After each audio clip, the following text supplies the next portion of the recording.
Salam sejahtera dalam kasih Kristus. Jumpa lagi dengan saya, Pendeta Don Walandungo. Mari kita belajar bersama dari kitab Yohanes pasal 15 ayat 1 sampai ayat yang ke-8 yang kemudian dijabarkan dalam bentuk pertanyaan yang akan kita bahas melalui kesempatan ini. Kita akan membahas pertanyaan dalam buku MTPJ Gemim tanggal 5 sampai tanggal 11 Februari tahun 2023.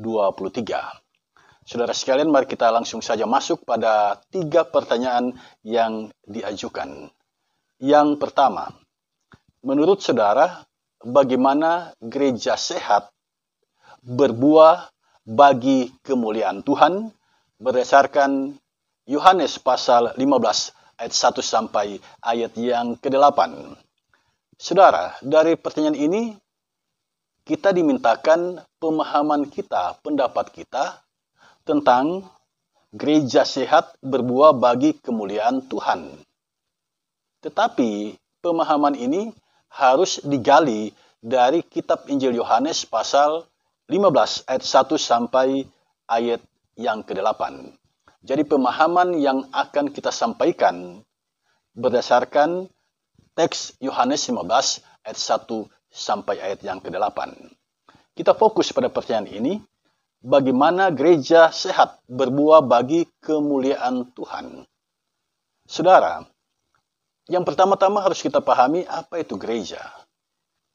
Gereja itu adalah persekutuan orang-orang yang percaya kepada Yesus Kristus sebagai Tuhan dan Juru Selamatnya. Jadi jika ada 1-2 orang berkumpul di dalam nama Tuhan Yesus, beribadah kepada Tuhan Yesus, beriman kepada Tuhan Yesus, mengandalkan kuasa Yesus, itu adalah gereja. Orang Yunani menyebutnya eklesia, dan orang Portugis menyebutnya igreja. Dari kata igreja ini kemudian diadaptasi ke dalam bahasa Indonesia menjadi gereja. Jadi gereja adalah persekutuan orang-orang yang percaya sungguh-sungguh kepada Yesus sebagai Tuhan dan Juru Selamatnya. Nah, dalam konteks bacaan kita saat ini, apa itu gereja? Di sini Yesus menggunakan bahasa simbolik. Gereja itu disimbolkan dengan ranting. Ranting. Nah, ranting ini merupakan bahasa dari Yesus menggambarkan bagaimana relasi antara gereja dengan dirinya. Dalam konteks bacaan kita saat ini, gereja itu adalah murid-murid Yesus. Jadi orang-orang yang bersekutu di dalam Yesus, yang mengimani Yesus sebagai Tuhan, merekalah yang disebut gereja. Nah, dalam konteks sekarang, gereja itu adalah persekutuan orang-orang yang sungguh-sungguh beriman kepada Tuhan Yesus. Dan jika kita melihat realitas sekarang ini, ada banyak orang yang berimankan Tuhan Yesus, kemudian diwadahi dalam satu organisasi, dan kita melihat ada banyak organisasi gereja di masa ini. Nah, intinya adalah siapapun yang bersekutu dengan sesamanya, yang sama-sama mengimani bahwa Yesus adalah Tuhan dan Juru Selamatnya, persekutuan itu disebut gereja. Lalu bagaimana gereja bisa berbuah? Ini pertanyaan yang menarik sekali, saudara sekalian. Bagaimana gereja itu bisa berbuah? Mengapa saya katakan ini menarik? Sebab semua orang menghendaki gereja itu berbuah. Dan Tuhan menghendaki gereja itu berbuah. Karena ini adalah idealisme kita dan ini adalah kehendak Tuhan bagi kita, maka pertanyaan ini menarik untuk kita kaji bersama. Bagaimana supaya gereja itu berbuah? Ternyata untuk bisa berbuah, Yesus menggambarkannya secara sederhana.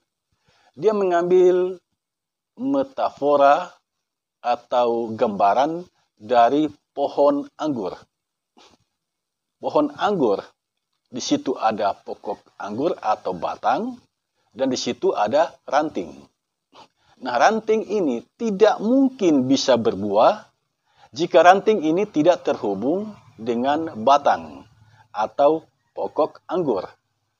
Jadi, satu-satunya cara agar ranting itu bisa berbuah, dia harus tetap terhubung dengan pokok anggur, dengan batang anggur itu. Nah, ini adalah sebuah pemahaman yang sederhana, tetapi pesannya sungguh luar biasa.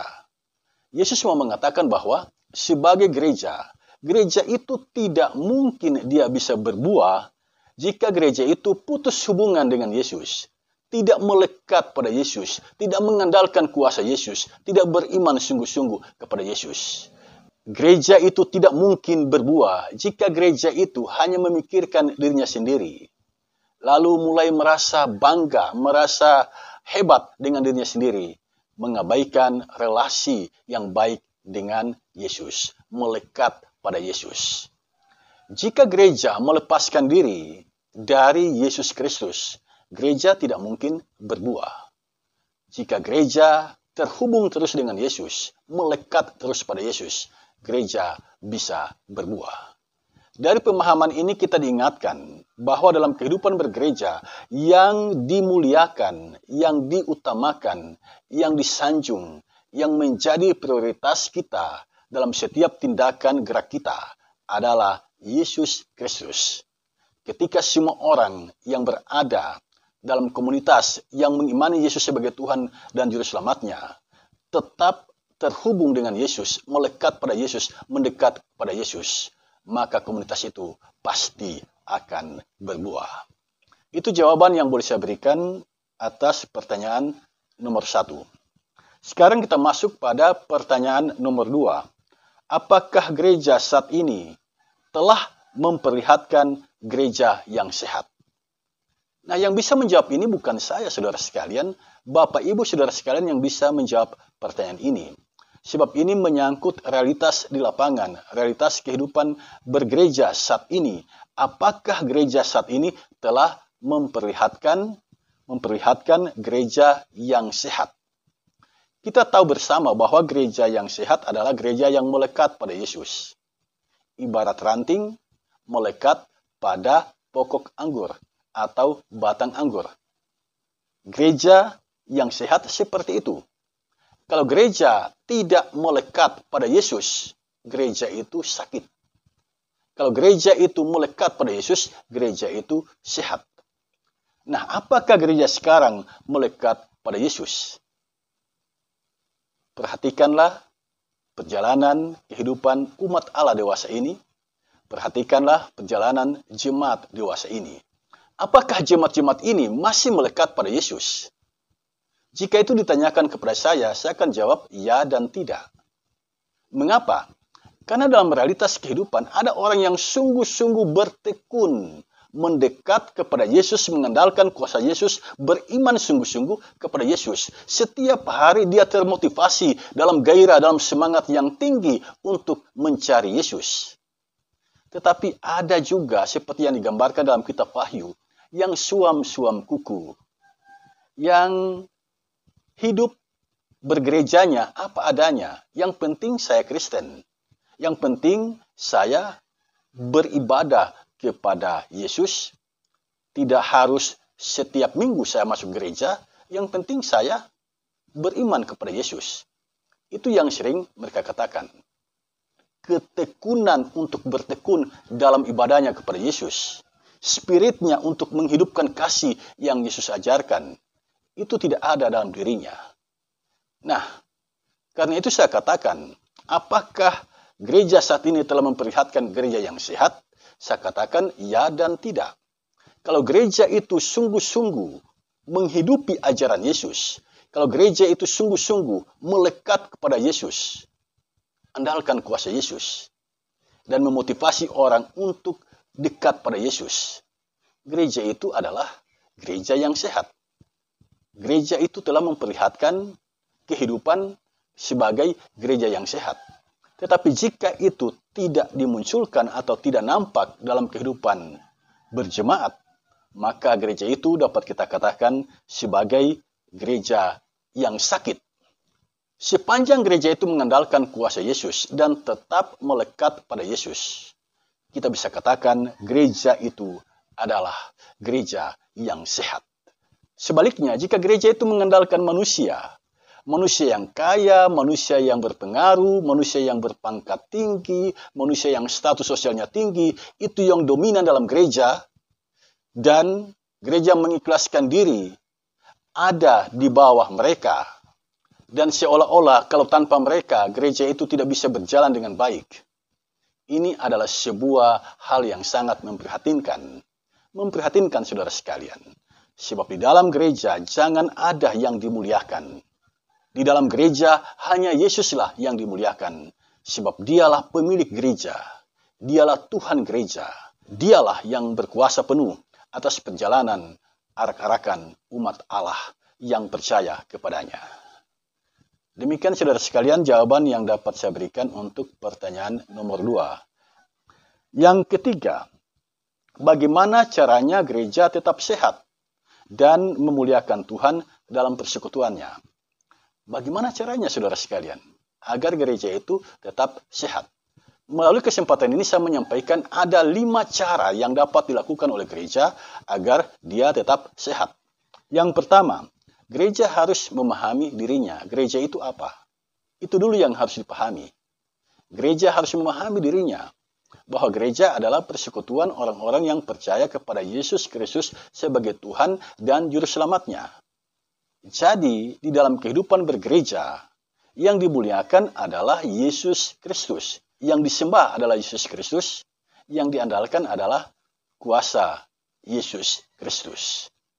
Kemudian yang kedua, gereja harus terkoneksi dengan Yesus. Seperti ranting pada pohon anggur, ranting itu tetap melekat pada batang anggur atau pokok anggur, sehingga ranting itu berbuah. Demikian halnya dengan gereja. Gereja tidak boleh melepaskan diri. Tidak boleh melepaskan diri dari Yesus Kristus. Dia harus tetap terkoneksi, terhubung dengan Yesus Kristus, agar dia bisa berbuah dan memuliakan Tuhan dalam persekutuannya. Yang ketiga, gereja harus hidup dalam perintah Yesus. Apa perintah Yesus? Saling mengasihi satu sama lain. Jadi, siapapun yang mengelola gereja, yang menjadi mitra kerja Yesus di gereja, menjadi pejabat gereja, tugas utamanya adalah memastikan bahwa orang-orang yang datang ke gereja ini menemukan kasih Yesus, dan ketika dia pulang, dia bersuka cita atas kasih yang dia terima di gereja itu. Itu yang harus menjadi perhatian kita. Sebab acap kali orang datang ke gereja, lalu dia tidak menemukan apa-apa di sana. Sambutannya tidak ada dalam kehangatan kasih, kemudian orang-orangnya sibuk dengan dirinya sendiri, orang-orangnya cuek, pejabat-pejabatnya hanya sibuk dengan pelayanannya, tanpa menyapa orang, dan kurang memberi perhatian kepada orang. Nah, orang-orang yang datang ke gereja itu adalah orang-orang yang mencari wajah Tuhan, mau mengalami kasih Tuhan. Dan kita sebagai pejabat gereja, sebagai pelayan Tuhan, harus memastikan bahwa ketika kita ada di gereja, kita sungguh-sungguh telah hidup dalam kasih dan menghidupi kasih itu di dalam persekutuan bergereja. Yang keempat, gereja itu bisa salah. Dari 12 murid Yesus, ada satu yang berkhianat, ada satu yang menyangkal Yesus. Itu persekutuan dalam Yesus. Demikian halnya dengan gereja. Gereja itu bisa salah. Ya, bisa lengah, melakukan kekhilapan, melakukan kesalahan. Sebab persekutuan ini adalah persekutuan manusia. Manusia bisa salah. Manusia-manusia ini percaya pada Yesus, tetapi sisi kemanusiaannya itu tetap ada. Nah, ketika gereja melakukan kesalahan, ketika gereja melakukan kekhilapan, gereja harus bertobat agar dia tetap sehat dan memuliakan Tuhan dalam persekutuannya. Yang kelima, gereja itu pemiliknya adalah Yesus. Setiap keputusan yang kita mau ambil harus dalam pertimbangan apakah ini kemauan Yesus atau bukan. Karena pemiliknya adalah Yesus, maka siapapun yang mengambil keputusan di gereja harus bertanya kepada sang pemilik pekerjaan ini. Gereja tidak hidup untuk dirinya sendiri. Gereja itu harus menjadi kesaksian bagi dunia ini. Karena itu, jadilah gereja yang misioner, gereja yang mewartakan Injil, gereja yang sungguh-sungguh menjadi saksi Yesus Kristus, bahwa Yesus Kristus itu adalah kasih. Dia datang ke dunia mengasihi manusia dan mengikhlaskan dirinya menjadi penebus dosa. Sehingga setiap orang yang percaya kepadanya tidak binasa, melainkan beroleh hidup yang kekal. Demikianlah Bapak Ibu Saudara sekalian, apa yang boleh saya bagikan melalui kesempatan ini. Dan mari kita berdoa kepada Yesus Kristus Sang Pemilik pekerjaan ini, agar Roh Kudus senantiasa menuntun perjalanan gereja Tuhan di muka bumi ini. Tuhan memberkati kita. Amin.